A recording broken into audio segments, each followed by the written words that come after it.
Alright, hello everyone. Welcome to week 7. Hopefully you're all caught up on your assignments. As I said, you should have had everything in by last week. I haven't actually looked at everything just yet, but I will be doing that over the next day or so. Get everything graded and check your grade books, because you want to make sure you're up to date, and hopefully you're working on that second part of your project, assuming you turned in the first part. So in this lecture we're going to be talking about theories of social process and social development. Hopefully you looked at the short video that I posted earlier that gave you a brief overview of some of the social process and a little talk about some of the social development with a refresher on some of the things that we talked about in previous courses. I thought it was very good. So that would give you a real short version. Now remember, to be prepared for this week's quiz, you need to go back to chapter 7 on the textbook website that I showed you all in class and take the quiz as many times as it takes to get it right. And then hopefully when you come into class you'll know that information. And I'm not talking about memorizing it. We don't want to memorize it and then forget about it. That's why you should also be reading the book, watching the lectures, because just doing it to pass is not sufficient, and it won't be useful to you later on in your careers in criminal justice, which, sometimes we don't see it, but if you're going to be in law enforcement or even corrections, some of these theories, if you really do know them and you understand them, you're going to see this when you get in the field. You're going to see some of these things and you're going to say, wow, this might have to do with what we learned in criminology, because this person has this issue or that issue, and a myriad of things. And it'll help you possibly to better serve your public as a law enforcement officer or corrections, whatever. So from the social process perspective, we're looking at how people interact with society, and that's what it's all about. How people make decisions and choices of what they do is based upon how they interact. Everybody can do bad things, everybody can do good things. Being a criminal, according to this particular theory, is not something that is innate or normal for everybody. So it's learned. It's learned through our interaction with other people and socialization. Major social process approaches: social learning theory, social control, labeling, reintegrative shaming, and dramaturgy. We're going to be talking about all of those briefly. Like I said, you do need to read the book. You need to pay attention to whatever other sources you have, because you're not going to get it just by watching the lecture. And I'm assuming that you're looking at those books, whether you have the hardcover textbook that I was able to provide for you guys last week or the ebook. Either way, you need to be looking at this stuff. That's the only way you're going to really get it. And remember, this course has a 50-question final that the questions are very similar to those you're having on weekly quizzes, but it's closed book. You're going to have to actually know this stuff. So you need to read and reinforce what you're seeing here. Or now that some of you have hardcover textbooks, you can actually follow along with the lecture in your textbook. So social learning theory, basically people learn, or people behave the way they learn to behave. Just like everything else we learn how to behave. And committing crime is what we learn from interacting from other people. There's different concepts. The other video talked a lot about differential association, and that's a very, very powerful theory. Edwin Sutherland's the guy that came up with differential association. Is basically, we have associations with various people within our lives, and those differential associations then allow us to learn things through exposure to those people. And just like we learn anything else, you learn to do your job at whatever you do when you're not in school. You learned how to take out the trash at home. You learned how to, maybe you had a parent as a role model. You learned various things from them. Well, people learn crime the same way. It's learned. These are key principles of differential association. It's learned, it's learned, it's learned. It's the big thing. Behavior is learned. The interaction with other people, how they communicate within groups that they're close to. That's what, this key theory here. You learn how to commit the crimes, what to do, rationalizations, attitudes, all these different things are learned. How you are motivated, what's driving you is learned from whether you believe that the law is correct or not. That's what they mean by legal codes as favorable or unfavorable, the definitions. Like, how do you perceive the law? If you don't perceive the law as correct or you don't see it as favorable, then maybe you're more likely to violate it. So, if you're exposed to a lot of people who feel that it's okay to break certain laws, then you're more likely, according to this theory, to go ahead and do that as well. You can have different frequency, duration, priority, and intensity in your associations with people.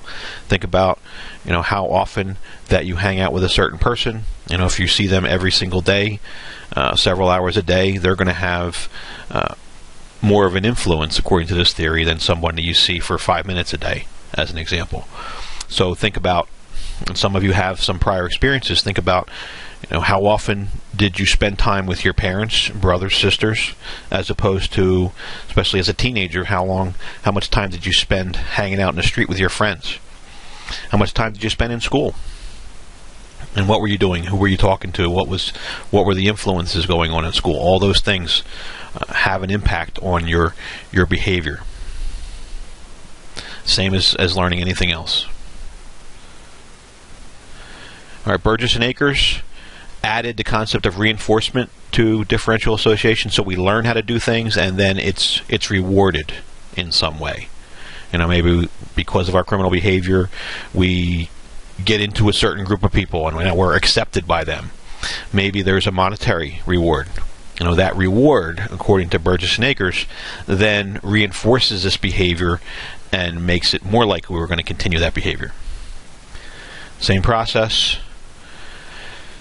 Some of the learning mechanisms, differential reinforcement. In other words, we may get reinforced in different ways, and how we are reinforced is going to determine whether we are conditioned to do something.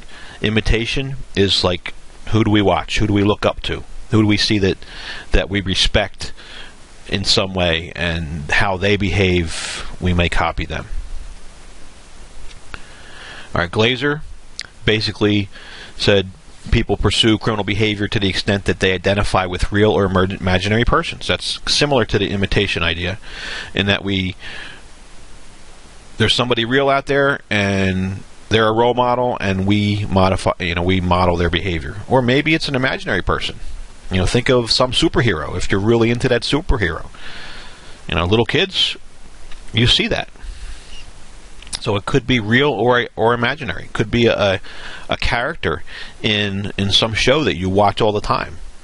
And I want to be just like so and so. I want to be just like Gibbs on NCIS. That's me. Yes, indeed. So maybe you're going to be that person. So the process of differential association leads us to have personal identification with people who are lawbreakers, and therefore we choose to do criminal acts, again, according to the theory. Social control theory basically looks at how connected we are to institutions and individuals that are around us, and the strength or weakness of that bond is what then may lead to the commission of crimes. So what social control theories are looking to do is try to seek factors that keep people from committing crimes. Like what really will keep? Was it the cop on the corner that keeps all of the drug dealers from doing their crime? Is it a different parenting style? What is it that helps control? So we look at that process so that we can integrate people with positive institutions and individuals. So think about Mary's research project from earlier in the course. That was all about research, but could that be a means of control as well? Or if we compare Mary's research with differential association, if the children are going to Mary's after-school program instead of going out in the street and hanging out with their friends, will they be differently influenced? These theories have some connections. So in control theories, we have to look at why people tend to obey rules instead of breaking them, and maybe we want to replicate that. Why does Johnny Jones not go and rob the 7-Eleven, but the kid next door did? What made that difference? Control theories are looking for that. Containment theory and Walter Reckless. Basically, there's pressure out there, social pressure to get involved in violations of law, and also people have failure to resist the pressure. So, you kind of looked at it as we have this sickness, and we don't necessarily have the immune system response that stops us from doing what it is. But at the same time, we look at people, you have some people that are exposed to these pressures and other people that are not. So the comparison there is there's some type of containment going on that keeps them from committing crimes. Again, we've used this model before. If two people grow up in the same neighborhood, exposed to the same social structure and the same problems, what is it that caused one to become the criminal and one to become the priest or the cop or whatever? Maybe containment theory holds that. What was it that contained the person's desire to commit crime? So we have two types of containment. Basically, external containment is a power of a group. Maybe you belong to the Boy Scouts, you belong to a basketball team, Girl Scouts, a soccer team, church group, whatever it is that helps to contain you in a positive way so that you're not out doing bad stuff. And inner containment is that power or strength within you that allows you to direct yourself and follow the established norms of the society. In containment theory, we have some things that push people towards crime, pushing people towards the crime. And we have certain things that might pull people towards crime.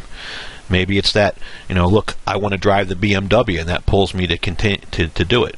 Or maybe it's the family structure that's very poor, and I don't have what I feel is the love and concern in my household, so I'm pushed out to the gang. So in containment, we try to block the pushes and pulls so that the person does not get involved in crime. This is just an example. Here we have the wall as the containment. We have someone being pulled towards crime and pushed towards crime. The containment is simply setting up that wall to block them from getting involved in crime. Delinquency and self-esteem.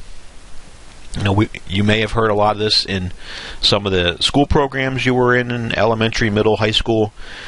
There's been a lot of talk about self-esteem over the years, that people who suffer poor self-esteem, if they don't feel good about themselves, maybe they've been ridiculed by other people, they don't feel good about themselves, and they no longer have motivation to try to reach society's goals, that they then will commit crimes.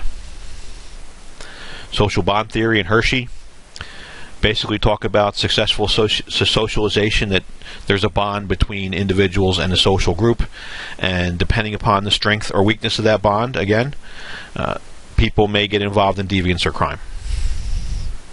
4 types of social bonds, and you really should make sure you know these. Write them down, highlight them in your book, because you will see them again. Attachment, I think it's actually on your homework assignment. Attachment is the person's shared interest with others. So maybe I have a bunch of guys I hang out with, and we all like to play basketball. We all like to go to the range to go shooting. We have shared interests, and that is a bond that we share. Commitment is the amount of energy and effort that we put into those activities. So maybe I have a shared interest, but I only go down the court once a week while the other guys are there every single day. That's commitment.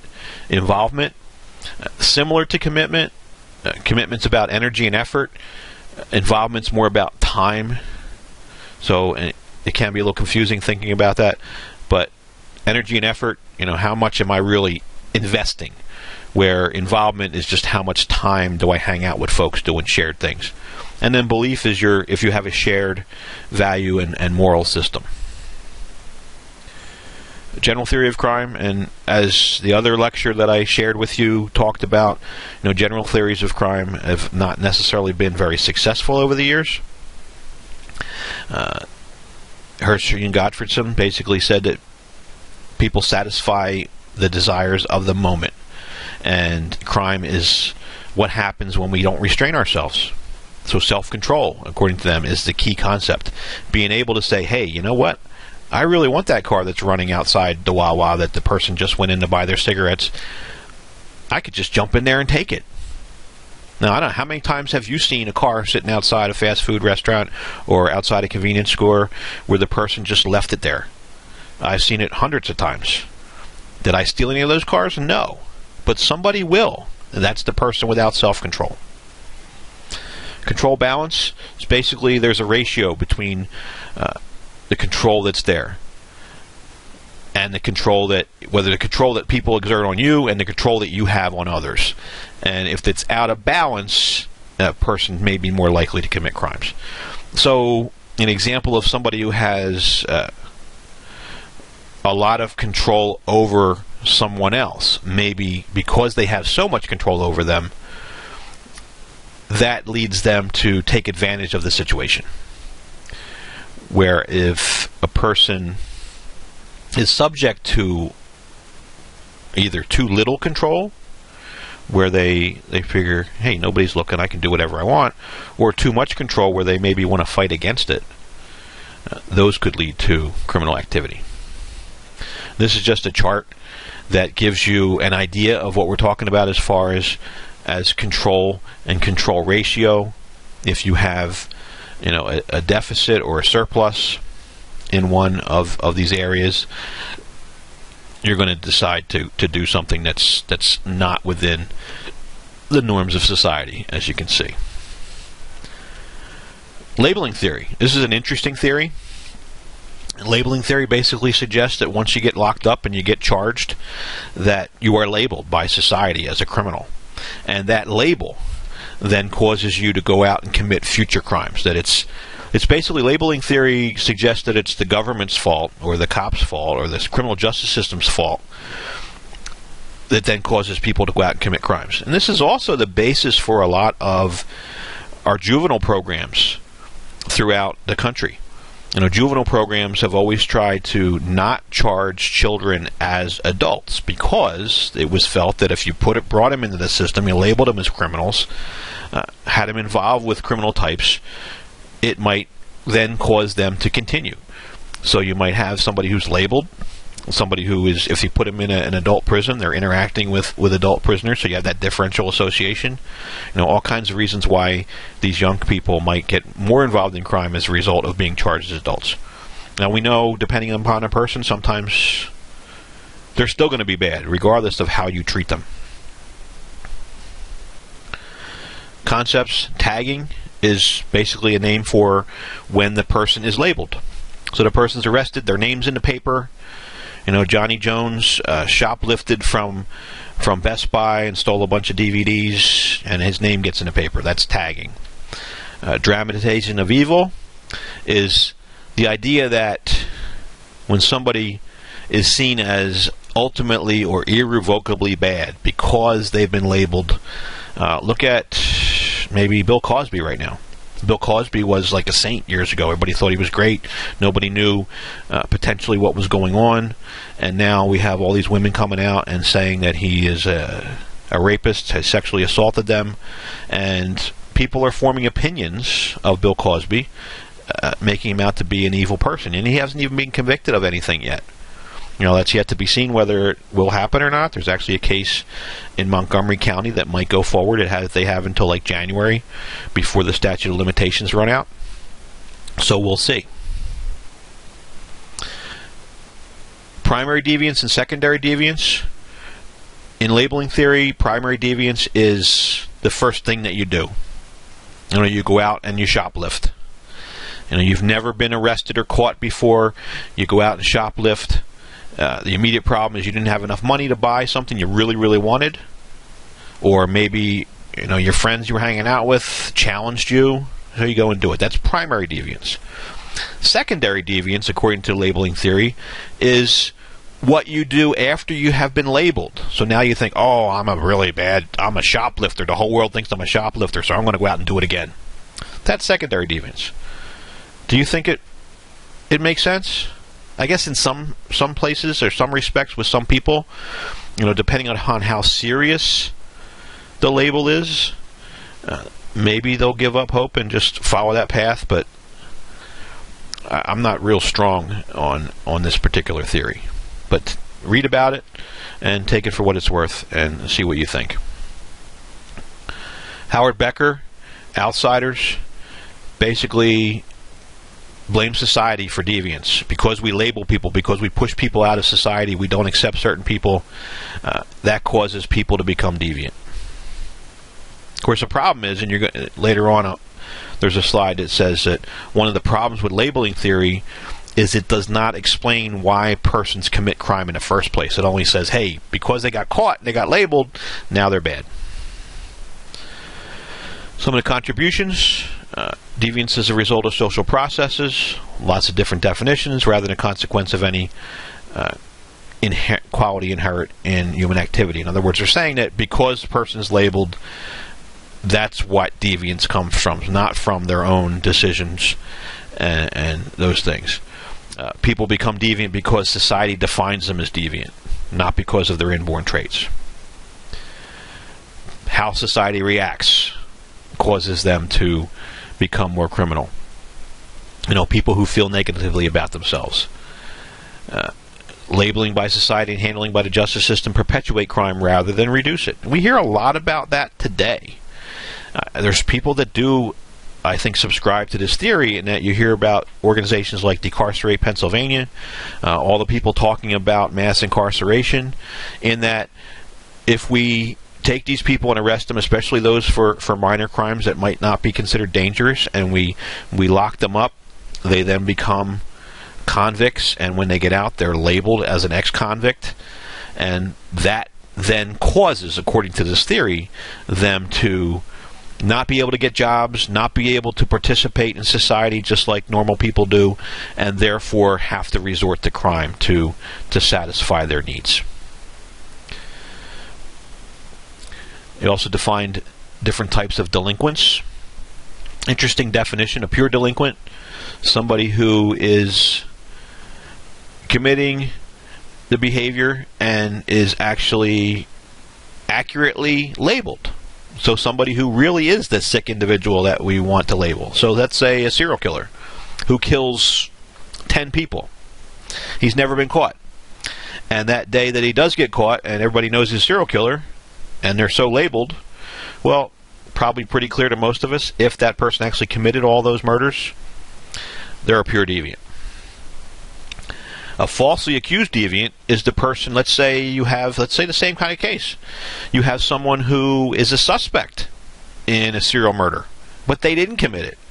But maybe they've fit a description, whatever. And we hear about cases all the time. Somebody, because we know that people who, eyewitness testimony is really unreliable, and sometimes you have someone committed of a crime or who's locked up for many years for something they didn't do. That's a falsely accused deviant. By the idea of labeling theory, is that falsely accused deviant would then, even though they never committed a crime in the first place, might be liable to commit crimes because of the label. And a secret deviant is someone who is committing crimes or violating social norms and nobody notices him. So maybe there's someone who is using drugs on a regular basis, but nobody knows. Somebody who is seeing prostitutes. Somebody who's doing something that is not acceptable in society, but since it's not been seen, they've not been caught, they've not been labeled. So however society would react is not a factor for them. Reintegrative shaming, interesting concept, is basically the idea of shaming someone, but then trying to welcome them back into society. It's also tied in with something called restorative justice. Restorative justice is a whole concept of making people whole. So in restorative justice, you try to make the victims whole, but you also try to make the offenders whole by helping the offenders get back in society.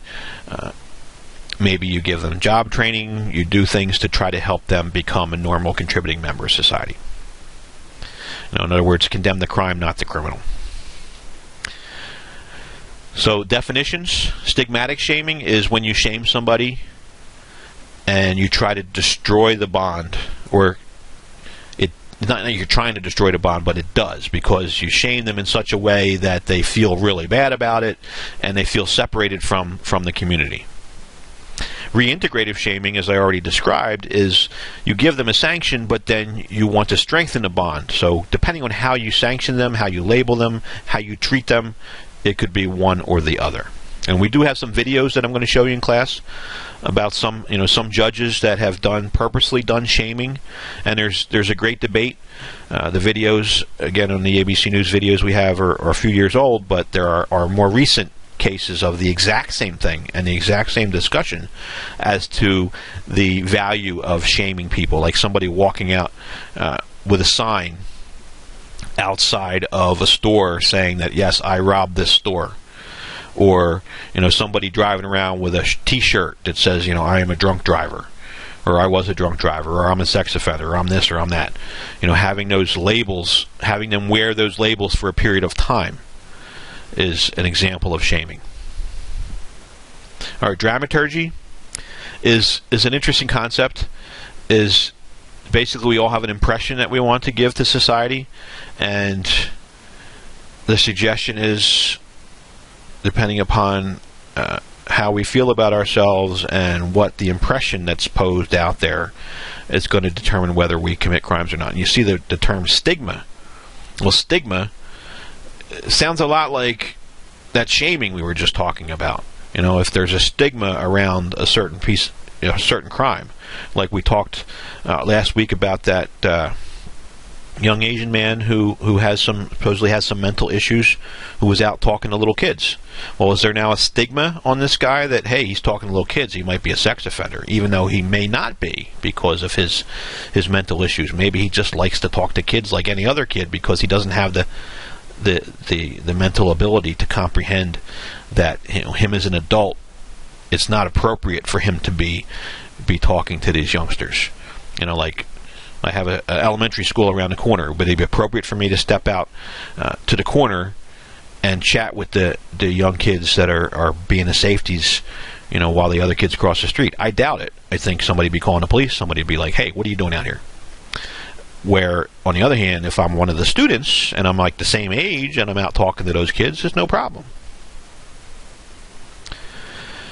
So Goffman was one of the people that proposed this idea, dramaturgical perspective, and basically we're involved in a variety of different roles. Like, I'm a father, I was a police officer, I'm an instructor, I'm a professor, whatever.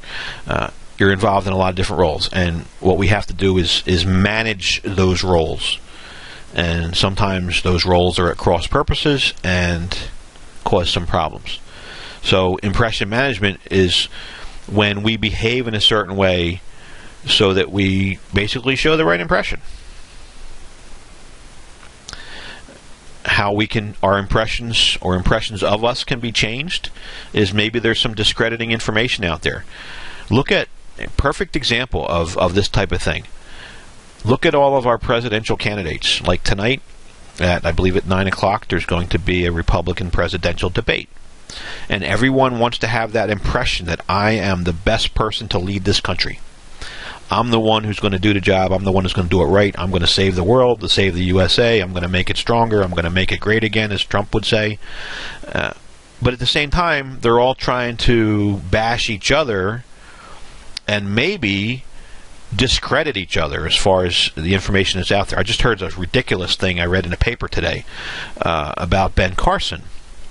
True, but I don't think it's appropriate at this time in a presidential debate. Apparently one of the presidential candidates on a news show on Sunday talked about the fact that Ben Carson assaulted another young man when he was 14.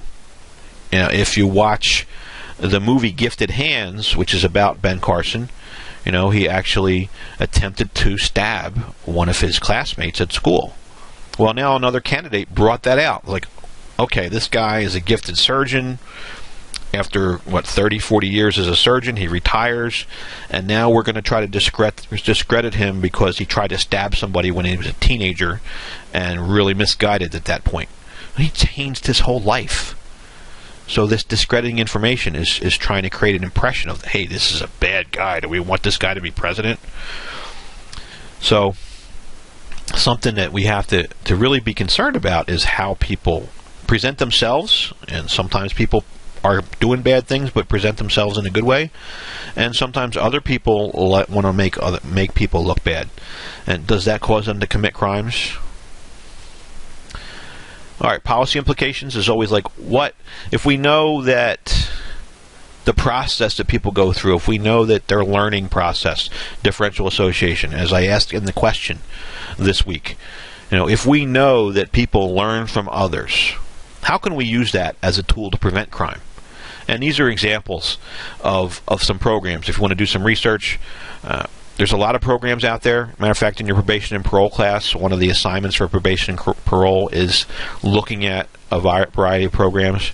And the idea of the programs is getting people involved in activities that are going to give them a positive differential association or positive contacts, learning to build better control. All these different things that these theories suggest are causes of crime. The programs seek to address those issues in a positive way to keep people out of crime. And as you notice, a lot of these programs are geared towards young people. Now remember, why would they be geared towards young people? Because crime generally starts in the early teenage years and starts to desist, and we'll talk about desistance very soon, around the age of 25. So it's better, these programs are more likely to have a positive effect if we are getting people who are in their teen years. Some critiques, you can read the critiques. Differential association they suggest that how it was formulated doesn't really make sense for an individual. You can't test it. It doesn't really explain crime, and it doesn't account for criminal values. I'd suggest that maybe it does. If I learn those values from other people, then I'm going to have them. I guess it doesn't account for people who might have criminal values from the get-go. Labeling theory doesn't explain. I told you already. It doesn't explain where the crime came from. We say that people commit crimes because they're labeled, but it doesn't explain, how did they get there in the first place. There's not really a lot of studies out there that can actually show that it's true. That's what the two middle concepts are, and doesn't say anything about those secret people. Labeling theory it can't be a whole theory of crime because it doesn't say anything about those people who commit crimes or commit inappropriate acts and never get caught. Dramaturgy, you got a bunch of concepts linked together, but not really a real framework, a real theory. It doesn't even have a suggestion on how to change things, and it really, the people that criticize it say too much theater involved. All right, social development. Social development is another set of theories of crime. This is probably, if you want to take a break, pause, because this is a break point, and take like 5 minutes, 10 minutes, or come back tomorrow and watch this again. It's Wednesday night now. I'm going to be posting this within the hour, so you should be able to watch part of it tonight and part of it tomorrow before we come to class. So this would be a good break point. We're at a half an hour right now anyway. So anyway, let me continue. Human development is how we develop, how we grow up. What are we involved in? What different things affect us? Very similar to some of the prior theories in social process, but it more talks about integrating various theories and how do people develop it, what kind of relationships do they build, what kind of things happen in their lives that might change them. I think we've talked about this a little bit before. Sometimes there's life events that cause people to change. So some of the things that happen, developmental tasks, and many of you are already knowledgeable of some of these things because you've done them. Establishing your identity. Who are you? Who are you to the people in your class? Who are you to the people in your neighborhood? Who are you to the people in your family? Cultivating relationships. Defining what is physically attractive. It might be what somebody does as they're developing. Investing in a value system. What are your values? What do you care about? What is important to you? What do you think is a good thing? What is a bad thing? What would you do for $1? A good value thing. Or if if one of your classmates left a copy of their assignment in the classroom that you haven't gotten around to do yet, does your value system tell you to pick it up and turn it into either the other student or the instructor, or does your value system tell you to grab it? And because it's more important to get it in than it is to do it right. Taking in education, you're all doing that right now, so that's a developmental task. Breaking away from your family, I think the majority of you are not presently living with your parents, and even if you are, you're kind of independent.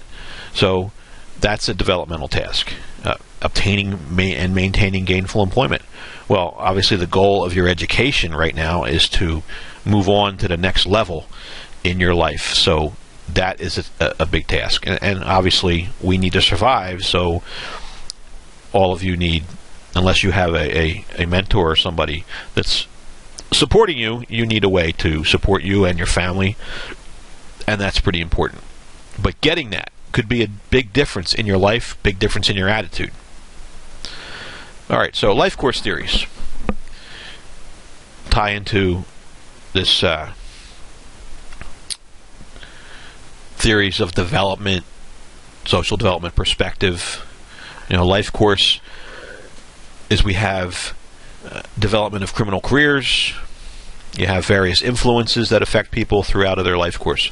Think as an example of somebody who grows up in a neighborhood where a certain gang is very influential, and the father was in a gang, older brother's in a gang, kids grow up in a gang, and maybe that's their life course. Think of maybe the movies you've seen about the mafia and other groups, and how people grow up in that society, and what do they learn? That's their life course. How do they develop? So life course perspective focuses on the dimensions of criminal offending over the entire course of somebody's life. So what's their criminal career? The sequence of crimes committed by an individual offender. And for some people, it's an accelerating or an increasing thing. I have a story I always told when I was a dare officer about a young man who started his criminal career by stealing loose bicycles, and then he moved on to actually going into open garages, and then eventually looking for open doors if the garage wasn't open, and then breaking into properties, and then ultimately actually going and robbing places at gunpoint or knife point. At the same time, he started his drug career, which was, cigarettes to marijuana to on and on and on. He was a big heroin addict by the time he was, just like 19 or 20. He was really messed up. So his criminal career, and last I heard, he's still messed up. I ran into him several years ago before I retired. He was 27 years old, and he just got out of prison. And then within a week, he was locked up for burglary. And his criminal career, nothing popped in, as we're going to talk about, that changed him. So some concepts: participation, how much do you participate, what do you participate in, how often, the frequency, what's the duration, how serious are the crimes that you commit. So life course, define as pathways through lifespan involving a sequence of culturally defined age-graded roles and social transitions. In other words, things that we're used to. Growing up, going to elementary school, being very close to your parents. Middle school, maybe more involved with other kids. High school, definitely more involved with other kids, maybe not as much involved in your parents. Looking for a job, going to college, getting married, having kids, whatever. These are all parts of a life course. And certain things within a life course can change where you're going. So when we look at criminal behavior from the life course perspective, we talk about activation. What was it that stimulated someone to get involved in crime? Aggravation. What might cause a person to become involved in more serious crimes than what they might have started? Like the guy that I was talking about. What took him from bicycles to robbing gas stations? Well, we know at the same time he had a serious drug addiction. So is that an aggravating factor that caused him to seriously need the funds, even though he was living in a house with his mother and stepfather and had it pretty well, but he's out there ripping people off? Desistance is the idea of the reduction of frequency. So maybe somebody who's slowing down, and I think we've heard some stories from even some of our classmates that might have been involved in things as teenagers, and as they grew and matured, and maybe their values changed, maybe their situation changed, they then desisted from their criminal behavior. 4 key principles: historical time and place, timing in our lives. Sometimes things happen at the right time that cause us to go the right way or the wrong way. Link lives, who are we connected to? And human agency, what decisions and what actions do we do for ourselves? Laub and Sampson came up with the age-graded theory and suggested that delinquency is likely to occur when our bonds are weakened or broken. We've heard this before. Control theory, social bond theory. If the bonds to society are broken or weakened, people get involved. So sometimes, when we think about life courses, there might be things that happen as we grow up that cause us to be strong, increase our bonds, and therefore get away from the criminal behavior. And key turning points in our society: employment. Maybe you're a rambunctious kid on the street, and you're going to school. You're not really concerned about anything, and then somehow you land a good job. Marriage. You fall in love, you get married, you start making babies, whatever. This causes you to think, what? I got to be better for the kids, I got to be better for the wife, the husband, whatever. I got to settle down and stop doing this stupid stuff. Social capital, kind of like a bank account, is we build up relationships over the years, positive relationships over the course of our lives, and those things work on us to maintain being a good person. Moffitt, dual taxonomic theories, is we have people that are life course persisters. In other words, people that because of some issues, whether it's in the brain or other things that are going on, that regardless of the changes that happen in their lives, regardless of life course events, they continue to be criminals. And then you have another concept, which we just kind of talked about, an example: adolescents, limited offenders, who commit crimes when they're adolescents or teenagers and then stop. Farrington, delinquent development, he's the one who came up with the concept of persistence and desistance. Persistence is simply continuing to be involved in crime. That's persistence. So if we look at someone who's now 27 years old, as I just talked about the guy that I knew, 27 years old, he's out of prison, and within a week he's arrested for burglary. He's persisting. Desistance, other people that I've known over my career might be involved in a lot of behavior, and then they have stopped being involved in crime. Maybe it's because of one of those life course things, or maybe because of something else. You see the concept of aided or unaided. Unaided is they just stopped because, this is stupid, I'm not going to do it anymore, or I can't be involved in this, and they make a choice. Aided is the criminal justice system gets involved and encourages them to stop being a criminal. So they actually did a study they had 411 boys in London in 1953, and they just followed them for a long time.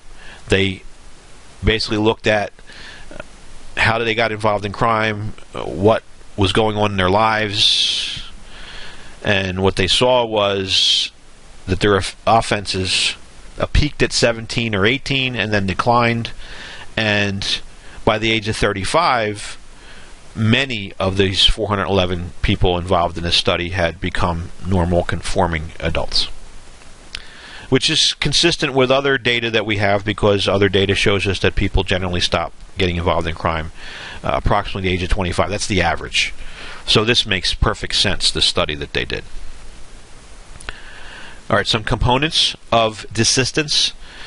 Slowing down or stopping your involvement in crime would be deceleration. That's just slowing down, like you put the brakes on a car, you slow down.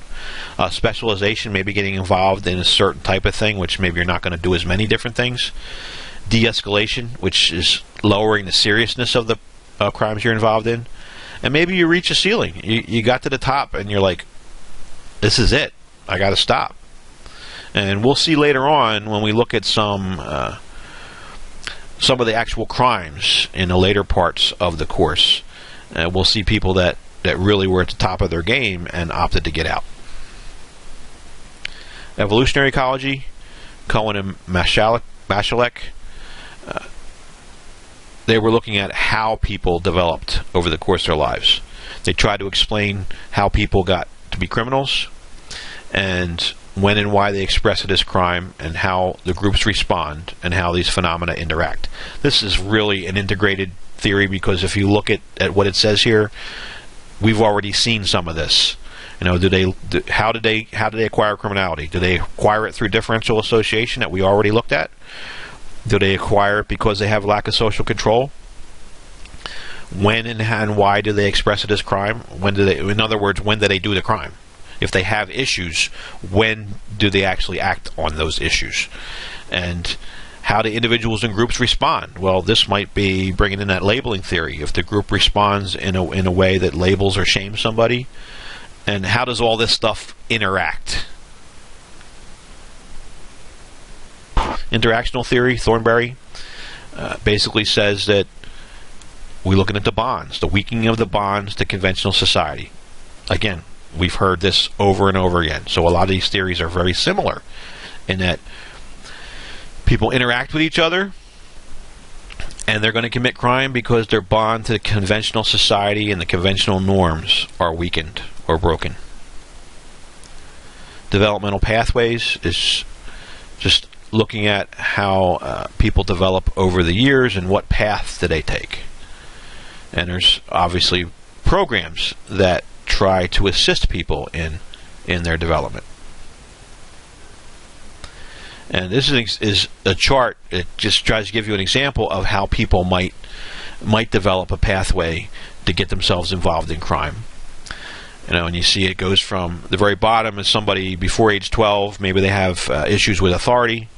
As they get older, stubborn behavior, defiance or disobedience, authority avoidance. And you see on the left side, they talk about overt, which is somebody who is doing things that everybody can see. It might be, you know, they say minor aggression, which is bullying and annoying others, physical fighting, up to, you know, serious violence cases. And the covert pathway is people doing crimes that maybe don't get noticed. So I say the overt, if you look at overt and covert, overt is generally your violent crimes and covert is your nonviolent crimes. And you see they got the data from some kind of study, and that's why you have the chart where you have percentage of boys, many at the bottom. Percentage of boys at the top of is few. Age of onset, early or late.